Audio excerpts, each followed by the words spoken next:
Mis queridas amigas, bienvenidas a Mamá de Palabra. En los últimos 2 episodios hemos estado meditando sobre el sufrimiento y tuvimos la oportunidad de conocer y escuchar a nuestra querida amiga Graciela Matos, una mujer y una mamá que yo admiro muchísimo. Entre otras cosas, por la sinceridad con que ella habla del dolor, desde su propio dolor. Y no saben cuánto bien nos puede hacer esto en tiempos en que hemos aprendido a fingir muy bien. ¿No les parece? Quizás más que antes nos hemos vuelto actores y actrices frente a otros cuando de ocultar nuestro sufrimiento se trata. Tal vez por vergüenza, por temor a ser juzgados o también por orgullo. Pero como fuere, nos cuesta reconocer y hablar de nuestro propio sufrimiento, y yo diría que a los cristianos todavía más, lamentablemente. Y esta incapacidad, si se quiere decir, no solo nos afecta de manera personal, sino también a los que están a nuestro alrededor, principalmente a nuestros seres queridos. No solo porque los alejamos de nosotras, sino también porque cuando son ellos los que están sufriendo, no sabemos en realidad qué hacer. No sabemos cómo lidiar con su sufrimiento y cómo acompañarlos en sus propios procesos con el dolor. Dicho sea de paso, cuán importante es que como mamás hablemos de estos temas con nuestros hijos, porque en algún momento ellos van a lidiar con su propio sufrimiento y necesitamos prepararlos. Y ¿sabes? Una de las mejores formas en que lo hacemos es siendo un referente para ellos en relación a cómo respondemos al sufrimiento.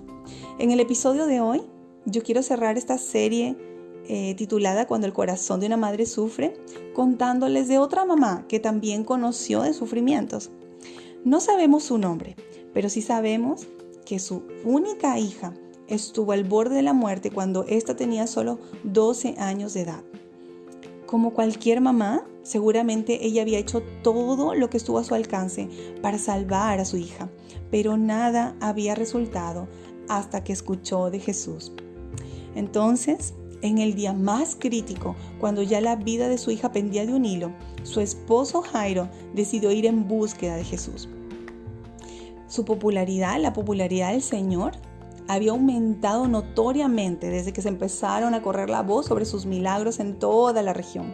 De modo que ese día en particular, en que Jesús estaba regresando a Galilea, multitudes ya lo esperaban y peleaban por acercarse a él.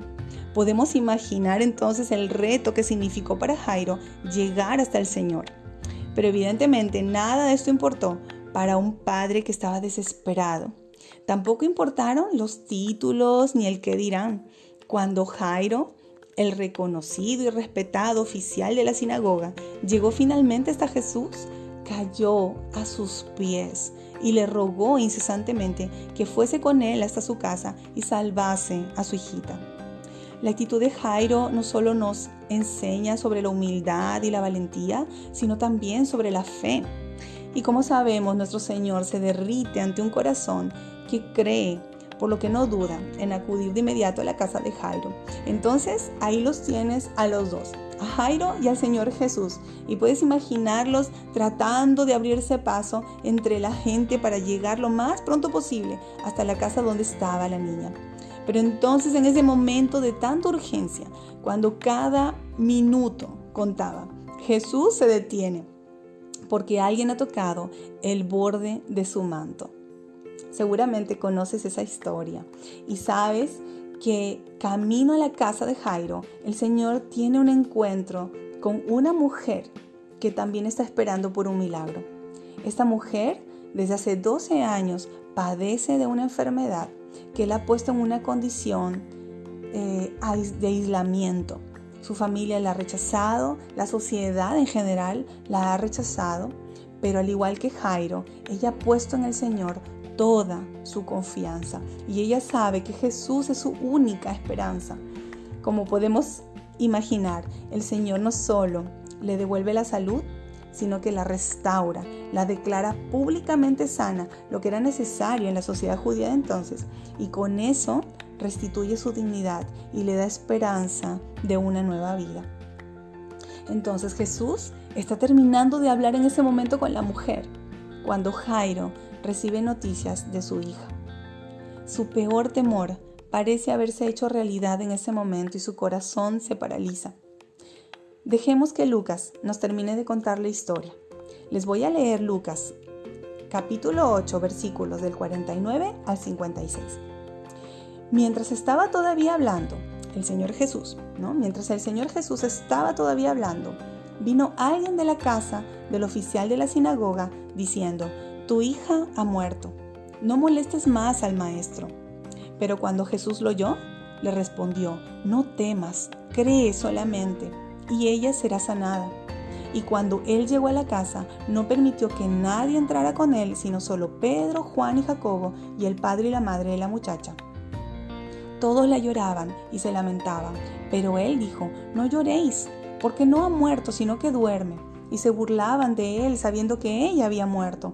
Pero él, tomándola de la mano, clamó diciendo: «Niña, levántate». Entonces le volvió su espíritu y se levantó al instante, y él mandó que le dieran de comer. Y sus padres estaban asombrados, pero él les encargó que no dijeran a nadie lo que había sucedido.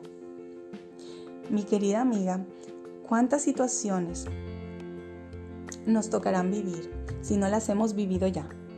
En que nuestro corazón, como el de Jairo, sienta derrumbarse en un determinado momento. Pero sabes, las palabras del Señor, las que trajeron paz al corazón de Jairo, son las mismas que pueden traer paz a nuestro corazón el día de hoy. No temas, solo cree. Tal vez las circunstancias dolorosas y difíciles no se resuelvan de la forma ni en el tiempo en que tú quisieras. Recuerda que el mismo Dios que resucitó a la hija de Jairo, que sanó a la mujer enferma, es la que le dice a un apóstol Pablo, afligido por un problema crónico en su salud: «Te basta mi gracia, pues mi poder se perfecciona en la debilidad», como dice 2 Corintios 12:9. Pero entonces, de lo que sí podemos estar seguras es de que si vamos como Jairo a Jesús como si fuese nuestra única esperanza, nunca volveremos con las manos vacías, porque Él es fiel a cada una de sus promesas y estará con nosotras en la angustia, como nos lo ha asegurado. Responderá cuando clamemos a Él, como dice el Salmo 121. Y si estás en Cristo, hará que todo obre para sus propósitos eternos, para que estos propósitos se cumplan. Nos ha dado además su Espíritu para consolarnos, su paz que sobrepasa todo entendimiento, para guardar nuestros pensamientos, nuestros corazones, y nos llama además a la oración para guardarnos de la ansiedad, como dice Filipenses 4:7. Al terminar este episodio, mi querida amiga, yo te animo a ir al Señor en oración y poner tus cargas delante de Él y la vida de tus hijos también en sus manos. El Señor no solo nos ama, sino que los ama. A veces las mamás pensamos que nadie ama a nuestros hijos más que nosotras, ¿verdad?